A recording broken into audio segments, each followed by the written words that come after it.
Bem-vindos a mais um mergulho profundo.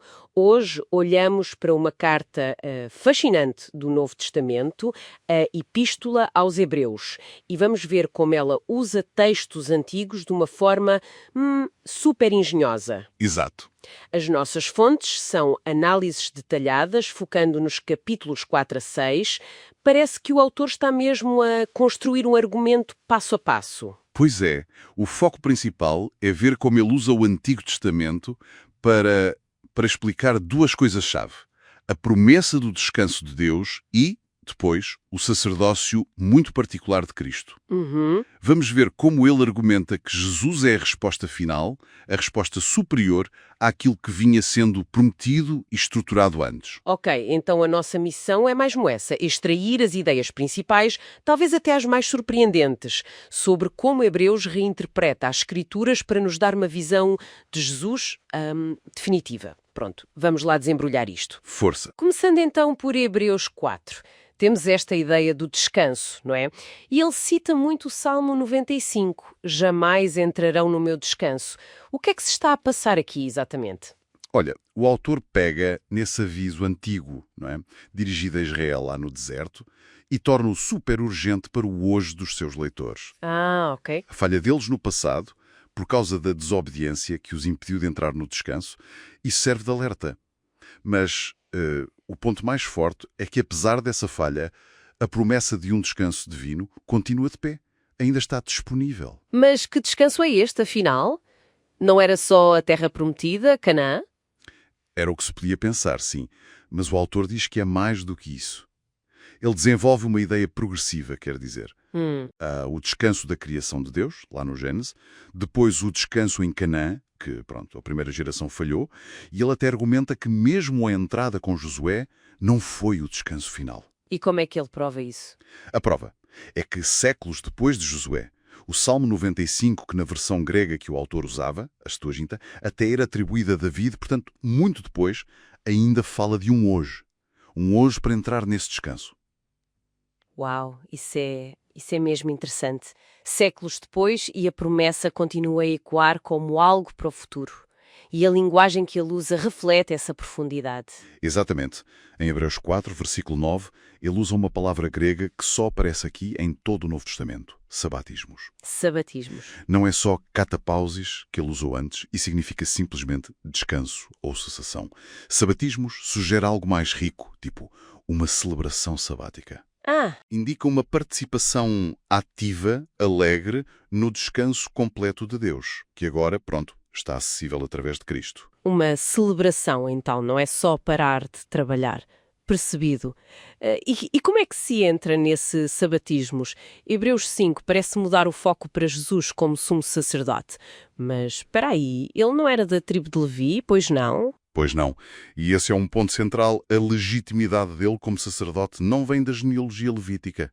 O autor faz aqui uma jogada brilhante. Ele vai buscar salmos reais. Salmos reais. Sim, salmos sobre a realeza davídica, que ele aplica a Cristo. Ele combina o Salmo 2,7, Tu és meu filho, eu hoje te gerei, para mostrar a identidade divina única de Jesus, com o Salmo 110,4, Tu és sacerdote para sempre, segundo a ordem de Melquisedeque. E com isto estabelece um tipo de sacerdócio completamente diferente, eterno, real e até anterior à própria lei de Moisés. Essa mesma. E o que torna isto ainda mais relevante é que na época Melquisedeque já era interpretado de formas muito elevadas. A sério? Sim, por exemplo, em textos encontrados em Qumran, como o 11Q Melquisedeque, ele é descrito como uma figura quase celestial, um redentor do fim dos tempos. O autor de Hebreus parece conhecer estas tradições. E usas... E argumenta que Jesus é a realidade por trás dessas figuras e expectativas. É o sacerdote superior que cumpre tudo isso, o que, aliás, também respondia a uma certa crise ou questionamento sobre a legitimidade do sacerdócio do templo naquela altura. Fascinante. E para além dessa nomeação divina, dessa ordem antiga, houve mais alguma coisa que qualificasse Jesus para este papel? Sim. E aqui entra um paradoxo interessante. Foi o sofrimento dele. Hebreus 5, versículos 7 a 9, descreve isso. Diz que ele aprendeu a obediência e foi aperfeiçoado, a palavra grega é teleioteis, Aperfeiçoado, mas ele não era já perfeito. Exato, não significa que se tornou moralmente melhor. O texto parte do princípio que ele era sem pecado. Significa que ele foi tornado perfeitamente qualificado ao experimentar a nossa fragilidade, a angústia e o sofrimento humano. Ele tornou-se capaz de ter uma compaixão profunda e tornou-se o sumo sacerdote ideal para nós. É um ponto que liga de forma incrível a divindade dele à nossa humanidade. Chegamos então a Hebreus 6 e começa logo com um aviso, fortíssimo, sobre o perigo de recair depois de se conhecer a verdade. Aquilo soa mesmo muito severo. É mesmo. Como é que ele depois passa disto para uma mensagem de segurança e esperança? É uma mudança de tom quase abrupta, não é? Mas é intencional. O aviso contra a apostasia, quer dizer, rejeitar Cristo de forma consciente depois de o conhecer, é descrito como algo terrível, como crucificar de novo o Filho de Deus. Uf. Mas logo a seguir, ele mostra confiança nos seus leitores. E o foco muda. Sai da nossa fragilidade e vai para a fidelidade de Deus. E como é que essa fidelidade de Deus se torna a base da segurança deles? Através da promessa e do juramento de Deus. Coisas imutáveis. Ele usa o exemplo da aliança com Abraão, citando Gênesis 22. Deus deu a sua palavra e depois jurou por si mesmo. São duas coisas inalteráveis que servem de garantia. É nisto que a esperança se pode firmar. Ok. E qual é a imagem final que ele nos dá dessa esperança? Descreve-a como uma âncora da alma, segura e firme. Só que esta âncora não é lançada para o fundo do mar cá do mundo. Não.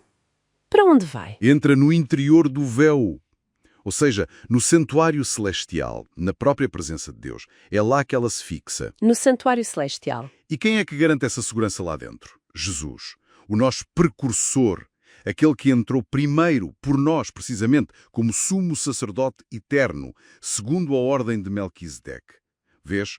O aviso e a segurança estão ligadas a quem Jesus é e ao que ele fez. Uau, que argumento. Portanto, Hebreus 4:6 é mesmo uma demonstração incrível de como reler e reinterpretar as Escrituras à luz de Cristo. Sem dúvida. Mostra Jesus como o cumprimento da promessa do verdadeiro descanso, o tal sabatismos, e como o sacerdote de uma ordem superior eterna, baseada não em linhagem, mas na identidade divina e no juramento de Deus. Exatamente. E liga esta teologia toda, que é profunda, sobre a natureza do descanso, a crise do sacerdócio, o sentido do sofrimento, liga tudo isto diretamente à base da esperança e da persistência da comunidade. Não é teoria pela teoria, é profundamente pastoral. É verdade. E ficamos com uma ideia final para refletir. Se este Melquisedeque representa um sacerdócio que existia antes sequer da lei de Moisés e do sacerdócio levítico, o que é que isso nos diz sobre os próprios limites da lei para aproximar realmente as pessoas de Deus? Fica a pergunta.